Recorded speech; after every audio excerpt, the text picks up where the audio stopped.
Olá, muito boa tarde. Seja bem-vindo, seja bem-vinda ao nosso webinar de hoje. O evento de hoje é oferecido pela Ascend Education e é muito bom ter você aqui com a gente. Hoje o tema do nosso webinar é como conseguir um emprego bem remunerado, uma boa remuneração na área de segurança de TI. E nós recebemos aqui o professor Robert McMillen, que vai nos ajudar a entender como adentrar a área de segurança cibernética e como conseguir que seu salário melhore dentro dessa área. Então, eu tenho aqui anotadinho para não me perder as informações sobre o professor Robert e o que ele vai falar hoje. Então, o professor Robert McMillen, ele é instrutor universitário de Sistemas de Informação e também é treinador certificado da Microsoft. E hoje a apresentação dele é sobre como entrar no campo de segurança cibernética e também como se posicionar bem no campo, tendo uma boa remuneração através de certificações. Ele vai falar um pouco sobre as certificações, o que esperar de cada uma delas e quanto você pode esperar ganhar a partir da sua posição, das suas classificações e certificações. Então, você vai aprender aqui com alguns tópicos práticos também. Ele traz algumas atividades, alguns exercícios para que a gente possa fazer na área de segurança cibernética. E ao final desse webinar, você vai receber, todos os inscritos vão receber um PDF, um resumo de tudo que o professor Robert falou aqui. E deixem também questões, deixem perguntas na seção de comentários aqui do YouTube, para que no final eu possa passar as perguntas para o professor Robert e ele possa resolver essas questões para nós. Então, Professor, how are you doing, sir? Oh, I'm doing very well. Thank you, Victor. Wow, that's good. So great to have you here. Thanks for joining us today.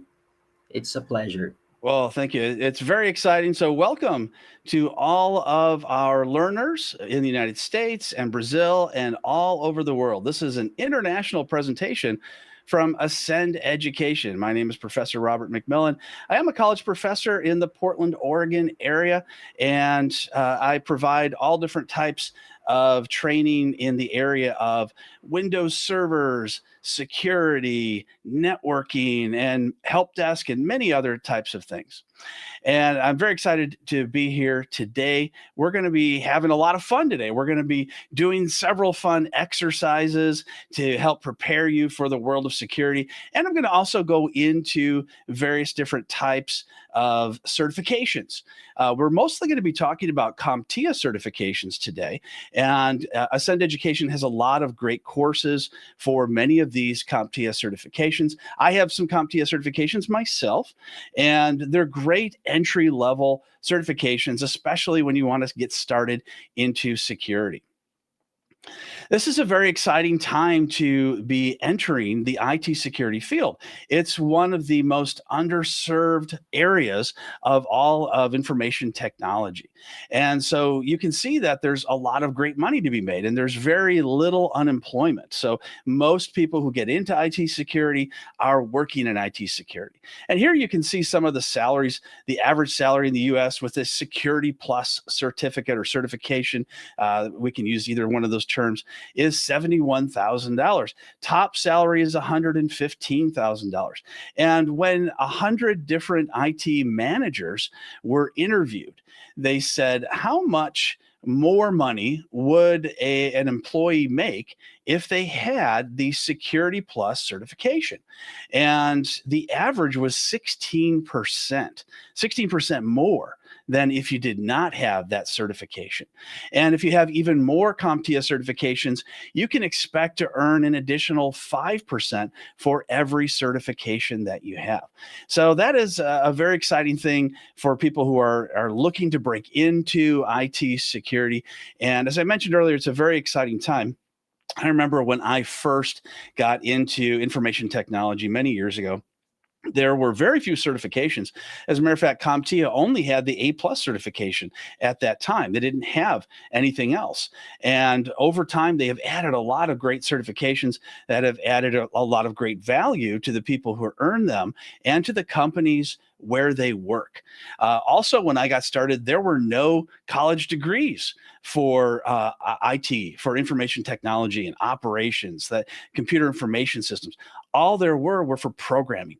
But there was this emerging technology of networking. And then came all the viruses and all the malware and that kind of thing that came along with connected computers.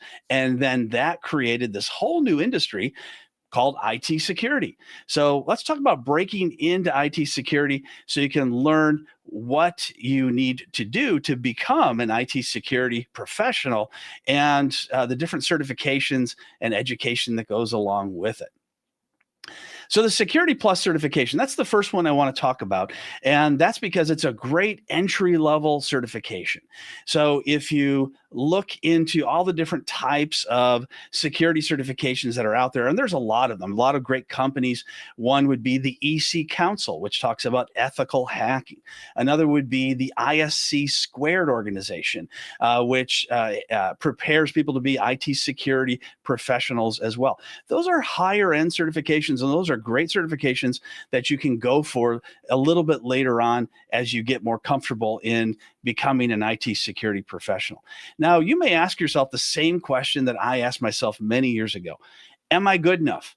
Am I smart enough? Should I be, can I be able to do this type of job? And I can say with resounding yes, you can do this job. Fear not, you can do this job. You just need the right tools, the right training, and the right opportunities. So starting off with all these different types of certifications, we're going to talk about Security Plus. And here are the 4 main areas that CompTIA, which provides this certification, talks about. And you'll learn all about these in the Ascend Education course on Security Plus. So the first thing is the assessing the security of an organization and recommend and implement appropriate solutions. I've done this many times in my career. Now, I started out as an employee. So I started as an employee of a company working in IT. And then I actually went to a couple of different companies over the years before I started my own company. When I started my own company, I became an IT consultant and eventually a security consultant. And now security consultants are expected to do more. They're expected to know more than the companies where they go to work. So I would always have to be on the cutting edge of IT security and all the different areas that I was going in to consult about. So one of those things I would do is I would walk into an organization and I would get paid to assess their security. I would look around, I would look at physical security. I would then test their security from the inside. I would test their security from the outside. And then I would make recommendations on what things needed to be done to make them secure. And that's one of the very first things that you're going to learn in the Security Plus certification. Then there's monitor and secure hybrid environments. A lot of people don't know what a hybrid environment is. So many companies are now moving partially to the cloud. The cloud would be, say, Microsoft Azure, Amazon Web Services, and there's dozens of other cloud providing companies where you can have them host websites and email and servers and data and things like that. And so if you're going to have those resources in the cloud, a lot of times people still have resources on premises. That makes your environment a hybrid environment. You exist in both places where your resources are located. So along with that type of environment, you have multiple different devices that access those different resources, such as a Windows desktop, maybe a tablet, maybe an Apple iPad, a mobile phone, maybe an Android or an iPhone. So you need to access your resources. Let's say you have your staff, your clients, they're out at customers trying to sell your product. They need to be able to access the data that you have saved either in the cloud or on your on-premises network. So that's a big part of learning about Security Plus. Then operating with an awareness of applicable laws and policies. We have local laws and policies that say, hey, if you lose any customer data, you have to inform that customer.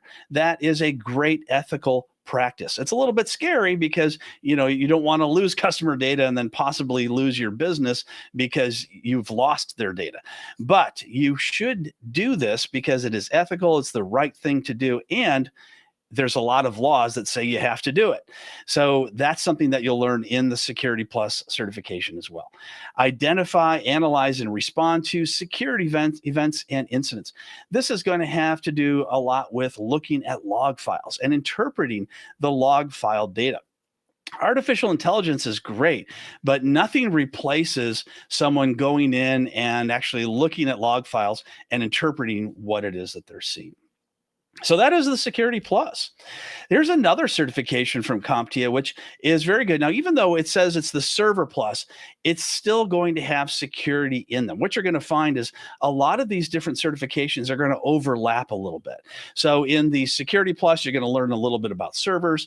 In Server Plus, you're going to learn about security as well. And it's really hard to understand security if you don't understand the servers that you're connecting to. So in Server Plus, you're going to learn how to install, configure, and manage server hardware and server operating systems. Now, there was a time when we would install almost exclusively on physical machines, right? Physical servers we would buy from Dell and from IBM and from HP and other companies. But nowadays, things are different. I remember walking into a client one time and they had 4 racks of servers, and these servers were getting older. They were getting too old to support. The hardware manufacturer, I believe, was HP, and HP was saying, you know what, we're not going to make any more updates for this hardware. We're not going to support it if it goes down. So the client came to me and said, hey, what do I do? How do I deal with this fact? And we can't afford to replace 4 racks of servers with 4 new racks of servers. So I said, no problem. I said, I can take all of these servers and I can virtualize them into one server. And that completely blew their minds. They're like, what? You can't do that. I said, yes, I can. I'll just get one larger server. And it cost about the same as maybe 2 smaller servers, but it was still way less than 4 racks of servers that had maybe 30 different physical servers. And I converted all of their physical operating systems into virtual ones. And then we bought a second server to replicate the data in what's called a cluster. So the data was, back and forth, being able to be accessed, even if one server went down. When physical server went down, that was okay. The other server made it so you could continue accessing the data. And those are the kinds of things you're going to learn in Server Plus. Implementing proper server hardening. Here's that overlap with security. You're going to be implementing how to make sure that your server is going to keep from getting hacked. And one of the worst types of hacks is ransomware. Ransomware happens when someone finds a backdoor into your organization and then they encrypt your data and hold it for ransom. Now, in some cases, they're not even encrypting the data. What they're doing is they're saying, we have copied all your data to our servers, and we're going to release that data to the public so everyone knows all of your company's secrets. That's another thing that's now happening as well. So server hardening is a way that we can keep those kinds of things from happening. We can set up security controls to only allow traffic that we want to allow and to keep out hackers. Then we want to successfully troubleshoot common server problems. Server problems come up all the time. Some of them are related to security issues, and some of them are related to hardware or software problems. You need to determine what's causing those problems, how they're going to impact the organization where you work, and how to resolve them. Sometimes it means having additional parts on hand, or additional servers ready to go, or maybe even have a separate location where you can move that data in case you have, say, an earthquake or a fire or flood or something like that. These are all things that are parts of skills that you need to learn to break into IT security. And then you want to demonstrate an understanding of key disaster recovery, high availability, and backup concepts. These are also very important to security because if your data is deleted by a hacker or encrypted by a hacker, you need to be able to restore that as soon as possible. I've had several customers over the years who did not take all of my recommendations for security, and they got hacked. And so they called me up and said, hey, what do? We got hacked. It's okay. I've got backups. I've got these backups in a place where they cannot be encrypted. And I was able to restore their data back to the way it was within a few hours. Then usually after that, they tend to listen and say, oh, maybe we should take more of your advice to keep that kind of thing from happening again in the future. Here's another great certification called CISA, Cybersecurity Associate. And this is going to be going along with the Security Plus. So the first security type of certification you want to get would be Security Plus.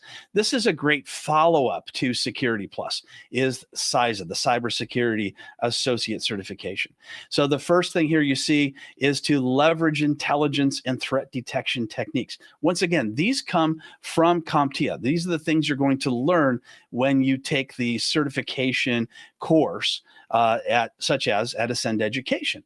And you're going to learn to leverage intelligence and threat detection techniques.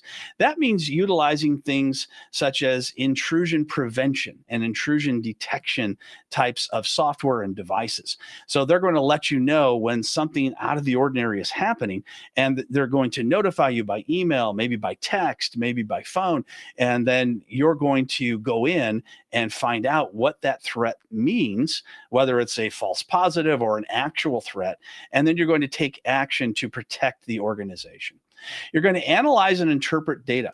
Now, this is something that I want to explain in a way that relates to, say, the IT job.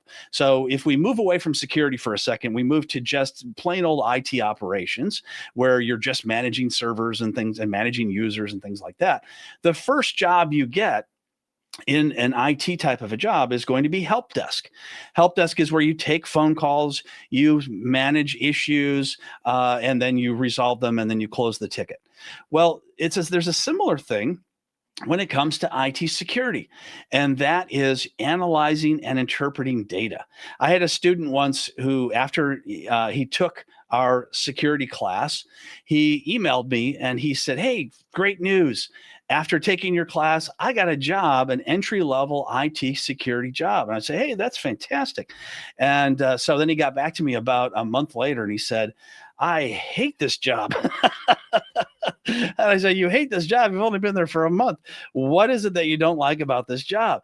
And he said, "All I do all day long is analyze and interpret data." So he's looking at log files and deciding what's important and what's not important. And I said to him, hang in there. This is how they test you to make sure that you are right for this job. If you stay there a few months, what's going to happen is you're going to get promoted to the next position. And then the next person who comes in, they're going to be analyzing and interpreting logs. It's just temporary. It's like help desk when you first get into an IT job. So he said, "Okay, I'll stick around in it. I'll stick it out. I'll do it." Okay, great. So he got back to me a few months later and he said, "Great news. I got promoted. I'm making more money than I ever expected to make. The job is far more exciting now that I'm not looking at log files all day." And he continued to email me over the last couple of years to tell me of his progress. And I love it when students get back to me and tell me of, how they're doing. And he's now the head of the IT security, department, and he's extremely happy. Now he's hiring other IT security people, and he's hiring some of my other students. So this is a great type of success story. But sometimes you have to put your time in at the lower levels. You're not going to walk in to a job that pays $150,000 with no experience. That's not the way things work. You're going to come into a job, you're going to make a good salary, and you're going to work your way up. The good news about being in information technology and IT security is you tend to move up very quickly. There's very little unemployment, and the opportunities to continue on to other job positions are really great compared to other industries. So you're going to suggest preventative measures. And again, that's what I did as a consultant. But also, if you work in IT security as an employee, these are things you're going to be constantly doing, because you're going to be looking at news articles, you're going to be reading books, you're going to be watching videos, and they're going to be saying, "Hey, you should start looking at possibly, looking at this preventative measure." You're going to take that kind of information, you're going to go to your boss, and you're going to say, "Hey, we should start doing this to help protect our network." And those types of preventative preventative measures are also covered in the CISA certification. And of course, you want to effectively respond to and recover from incidents. And coming up here, stay tuned in just a little bit, we're going to do an exercise that shows you how to effectively respond from a malware incident. So that should be fun. And here we are. So here is an incident response. And I do this with my students, and they really enjoy doing this. They learn a lot from it. And I think that you're going to enjoy this too. So here's what I suggest before we get started is either pull up a notepad or Microsoft Word or some other text editor or a pen or pencil and paper and get ready to write. You're just going to be writing down the numbers of what you're going to be doing, what order. So here is the scenario. You are now working in IT security. And a lot of larger organizations have what's called an incident response team. It's sort of like a way to quickly respond to any type of threat that happens in the organization. All right, so here's what happens. An unknown virus has broken out. And these kinds of things have happened to me many times. So this is why I can speak from experience on this. There is talk that data files are being deleted by the thousands off computers and servers. What would you do and in what order?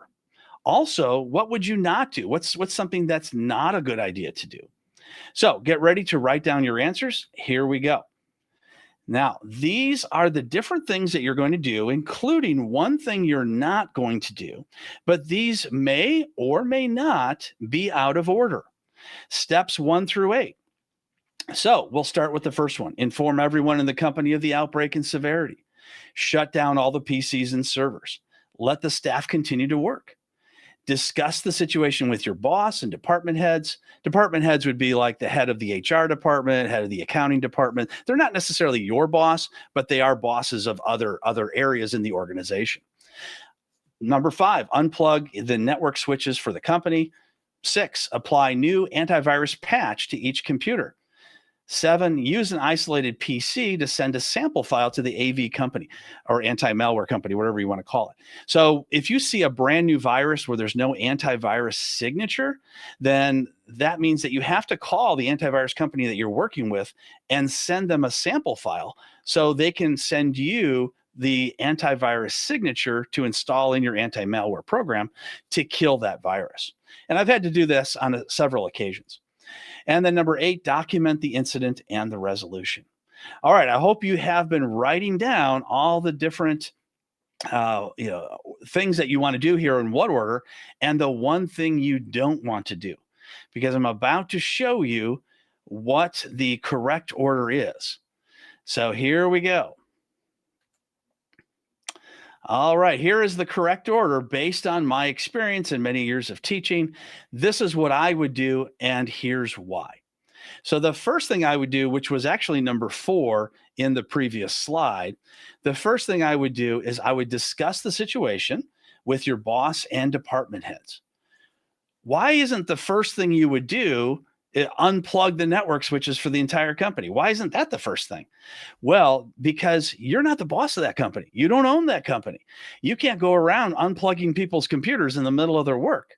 You need to discuss the situation with your boss and department heads to let them know the severity of this outbreak and what could happen if we don't act quickly. After that, the boss and the department heads say, hey, you know what? I'm going to take your advice. We're going to go on to number 2, which is inform everyone in the company of the outbreak and the severity. So they may use an overhead speaker. They may walk around to everybody's desk. I mean, there could be a lot of different ways that people are informed of the outbreak and severity. That's not necessarily your problem.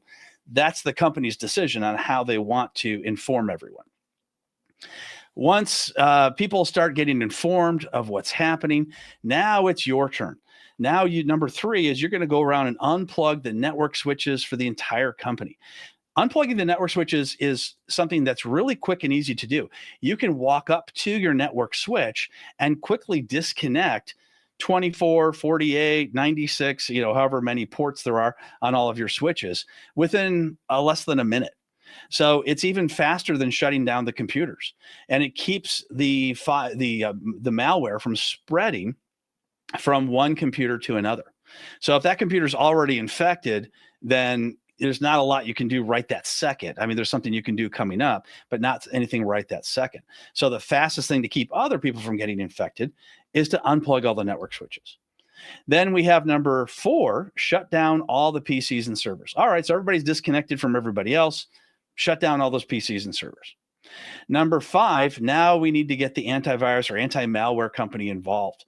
You get them on the phone, you tell them of the problem, and then they will work with you, just as they have worked with me in times past, to locate where the virus is on the computer. So you'll call them from an infected computer that's disconnected from the network, and then the two of you will talk over what could be causing this particular virus. Once you discover the virus, where it's coming from, what it is, then, and it usually doesn't take them very long. They're pretty good at this. This is what they do all the time. Then you're going to send a sample file to them.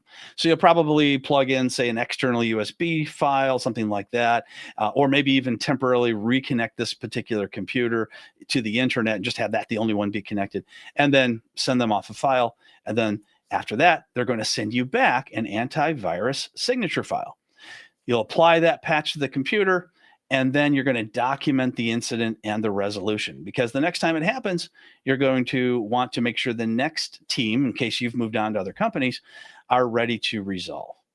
And number 8, something you should not do not let the staff continue to work until the issue is resolved, because by that point, all their data may be deleted or encrypted.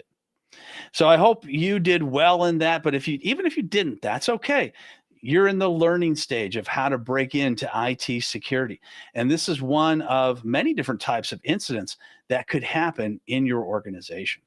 We've got another one of these types of things coming up. Stay tuned. Let's talk about Cloud Plus. Cloud Plus has, again, 4 main areas that come from CompTIA. And the first one is going to be to manage and maintain servers. So this is not necessarily on-premises servers. These are the cloud servers, right? So you're going to manage and maintain those cloud servers to make sure that they are available, they're running, they're safe and secure. You're going to analyze the workload system requirements. You want to make sure that these servers that you're renting in the cloud are not overloaded. So that you have to have enough RAM, enough processing, enough hard drive space. And the good news is you can always increase those on virtual machines whenever you need to. So if you do have a server that's overloaded, you don't have to start up a new one all the time. Sometimes all you need to do is to just increase the resources. That's much easier to do than on a physical server. Troubleshoot capacity, connectivity, and security issues. Here we go again, overlapping certificate types of things. Security issues come up in cloud servers as well. So you want to make sure your cloud servers don't get overrun in case there's a security issue that allows a hacker in. Maintain and optimize cloud environments. So you're going to want to be monitoring these particular cloud environments. Like I said, it could be virtual machines, it could be storage, it could be a lot of different things. If you open up AWS, Amazon, or Microsoft Azure, there's hundreds of different cloud services. And you'll need, whichever ones your company is using, you'll need to make sure that those are maintained, optimized, and secure. And you'll need to analyze cloud models to find the best fit. One of the big problems with cloud services is that you could end up paying too much because you haven't picked the best fit. Maybe you picked a server that was overpowered to be just a web server. So you end up paying $1,000 a month for something that should only cost maybe $100. So you need to make sure that you understand cloud models and how to take an application and move it to the cloud so you know that it's the best fit for your organization to keep those costs down. So that's the Cloud Plus certification. Let's go on to the Pen Test. Pen Test Plus. This is another type of security certification that after you take the Security Plus, you can take the Pen Test Plus. This does penetration testing from the outside of the network to the inside of the network. So typically it's going to be from the outside in. Mostly it has to do with something called PCI compliance, something you might have heard of. PCI compliance has to do with credit cards. So in the United States, if you collect credit card information and you store it, which not everybody does. Some people let the website store that stuff for them. But if you do collect credit card information, you store it on your servers, then you have to be what's called PCI compliant. And the way to become compliant is to have someone do penetration testing. So penetration testing is where somebody like yourself, an IT security professional, will use various different programs to try to hack in using ethical hacking or white hat hacking into the client. And if they get in using any particular ports or any vulnerabilities that they find, they don't do any damage. They just create a report. And then they give that report to the client. And then the client has a certain amount of time to fix those security problems. If they don't fix them within a certain amount of time, then the credit card companies will no longer allow them to use their credit cards. That's a really big deal because sometimes many companies are 100% collecting credit cards for payment. Many organizations don't even accept cash anymore because they're all remote. So there's no way to pay them using cash. So it's very important to many companies, most companies, that they are PCI compliant if they accept and store credit card information.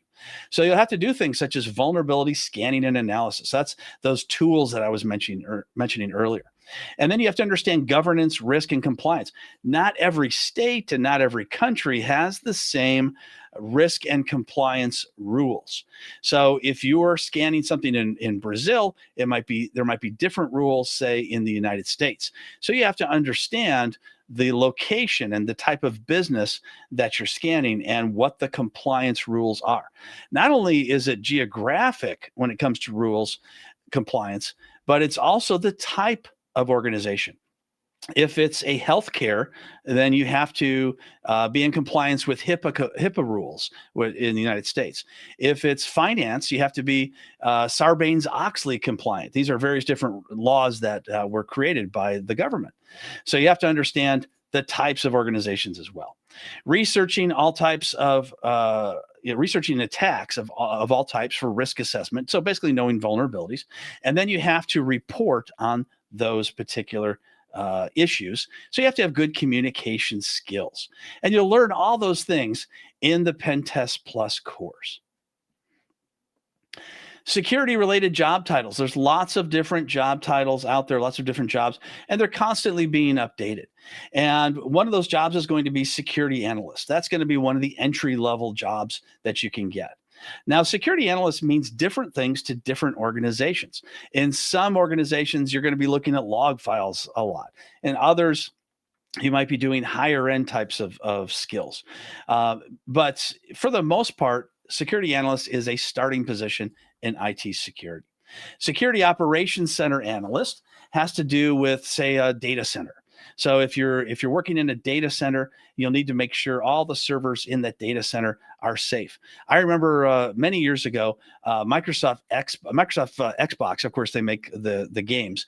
Microsoft contacted a contractor and said, "Hey, we need to relocate Xbox to a data center. We have them in our MSN headquarters, but we're outgrowing this. Xbox is becoming bigger and bigger. Would you, be able to move this?" And this contractor said, "I can't, but I know somebody who can." So they called my company at the time and they said, "Hey, would you help us, relocate this?" And that's exactly what we did. I relocated, along with my team, all of the Xbox servers from Microsoft's headquarters in Seattle to an undisclosed data center. I can't even tell you where it is because it would be a security threat to tell you where it's located. Now, of course, since that time, they've added additional data centers as well. But understanding the security for that kind of thing is super important. Then you have incident response analyst, vulnerability management analyst. These are analysts that are the next level above the security analysts that have additional jobs, and they also get additional salaries.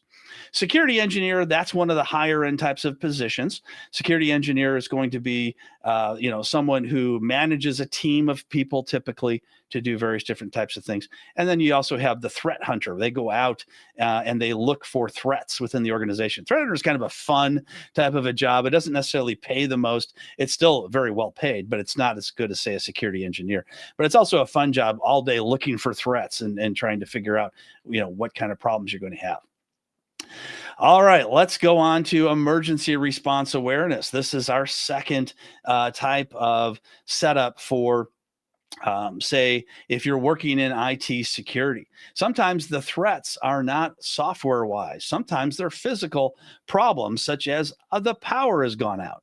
So, in this case, the emergency response team has the power going out. The office is completely in the dark. Get your pens and pencils ready, or your notepad up on your computer.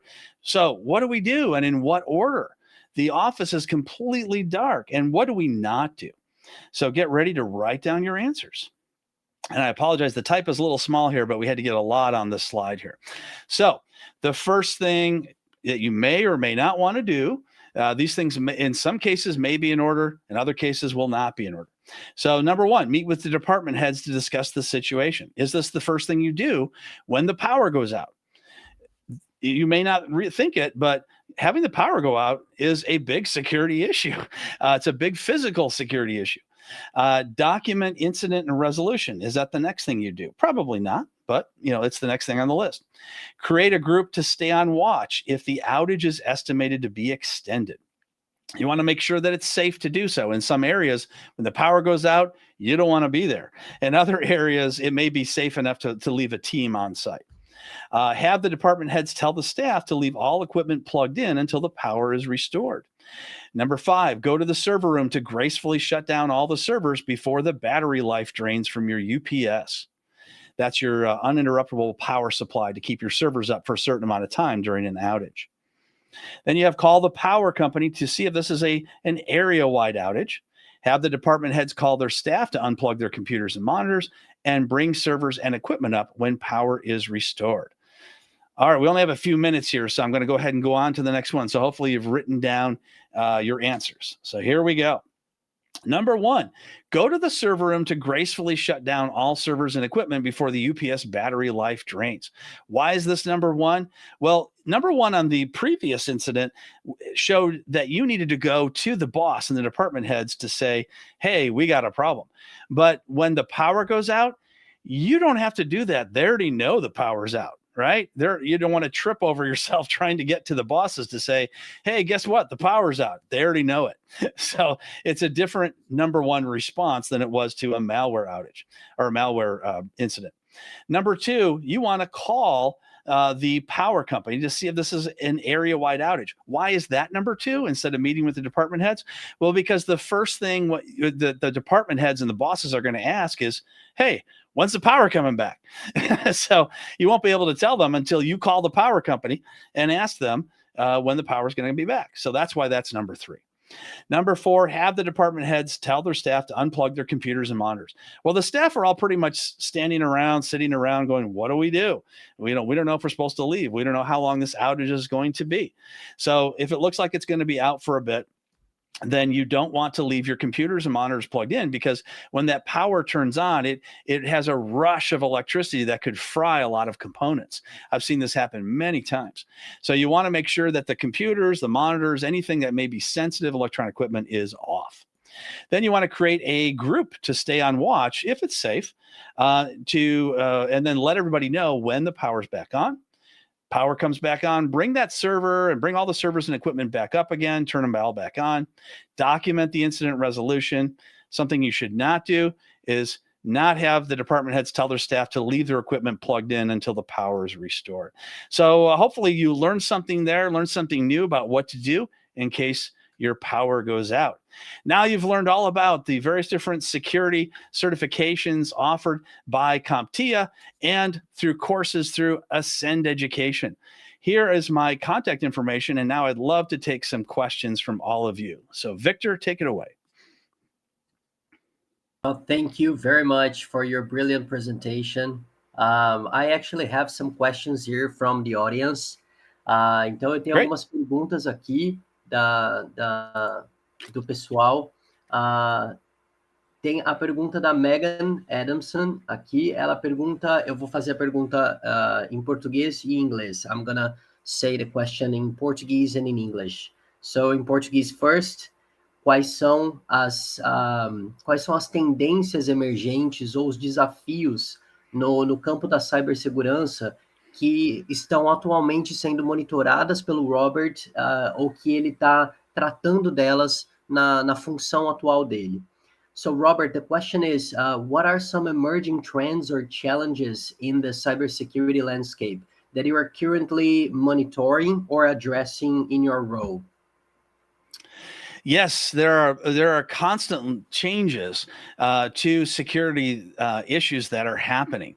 I remember in my the early days of my career, those types of security issues were completely different than they are now. So, for instance, the big issue early on in my career were viruses. It wasn't remote connectivity, remoting into other places and then deleting all their data.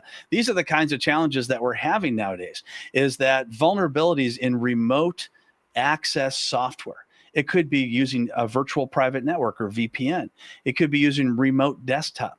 It could be using any one of the many different remote connectivity tools.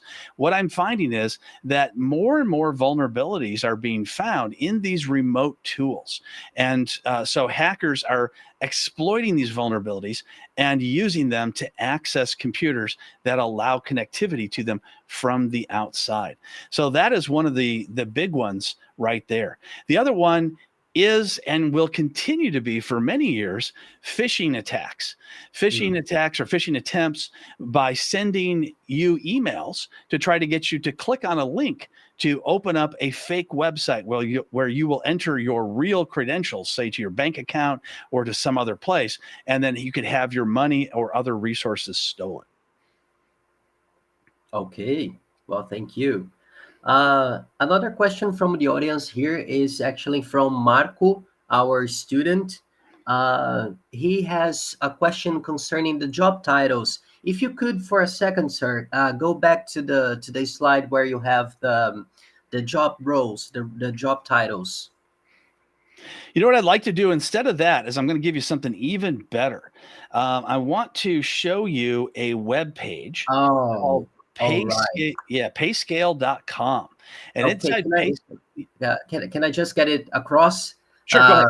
Yeah, absolutely. Então, eu ia, na verdade, perguntar para o Robert sobre as posições, sobre as funções no ramo de cibersegurança e qual delas teria o maior salário e qual seria talvez um caminho, que é a sugestão do nosso aluno Marco. Mas ele, então, agora está apresentando para a gente um website onde você mesmo pode fazer essa pesquisa, caso você tenha dúvida em relação a qualquer uma das posições. Sir, it's with you. All right. Oh, let's see. Let me go back here. Security. So you can type in security in this website, and it shows you a list of all the different security types of positions and what their average pay is. So here's a list right here. Cybersecurity analyst, which is one of the first things that I had mentioned. Cybersecurity engineer, security analyst, security engineer, all these different things. And I filtered down to just specific security. But if you are looking for other positions within information technology, you can just, go ahead and leave that filter out. And you can see, look at this, 143 different positions. Wow. 140. When I got started in this business, there was one IT guy. Yeah. Now we have pages and pages of various different types of jobs and what their average salary and salary range is. So very exciting. You can click on each one of these and it will give you a description of each type of position. Amazing. That's amazing. And actually, Marco is asking for the link.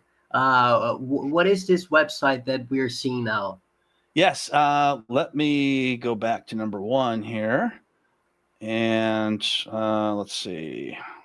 Unfortunately, there we go. Well, it's showing me basically, you should create an account, I guess. But let me put that in. So let's see here. How am I going to get that into the chat for you? Okay.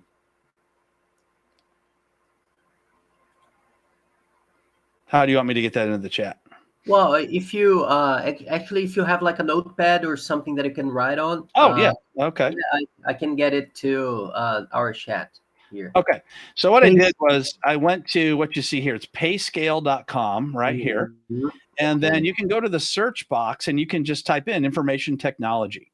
you don't have to have this really long, URL that you see here.